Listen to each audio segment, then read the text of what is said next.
همیهنان گرامی، 45مین سالگرد نکبت 57 شومترین روز تاریخ ایران 22 بهمن رو پشت سر گذاشتیم.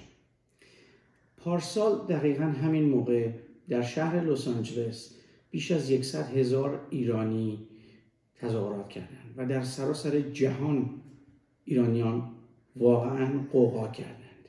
این بعد از 7-8 ماه تظاهرات پیوسته و ممتد بود پس از قتل مهسا امینی که انقلاب مهسا رو و انقلاب ملی ما ایرانیان رو جرقه آغازش رو زد، یعنی شهریور 1401.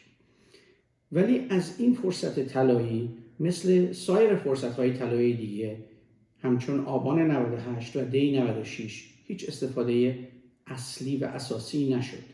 منظورم از این حرف چیه؟ منظورم اینه که مهمترین قدمی که باید با این اعتراضات و تظاهرات سراسری برداشته بشه تشکیل جایگزین جمهوری اسلامیه و ارائهش به قشر خاکستری ملت ایران، به نظامیان بلا تکلیف و همینطور به جهانیان من جمله کشورهای غربی.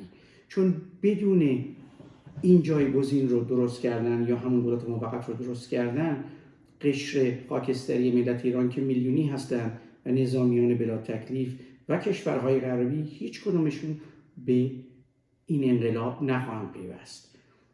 از پارسال که 100,000 تظاهر کننده در لس آنجلس بود، امروز 11 فوریه 2024 حتی به 100 نفر هم در تمام روز نرسید. چرا؟ چون این سومین فرصت سوزی بسیار بزرگ و شاید غیر قابل جبران باشه که انجام شده.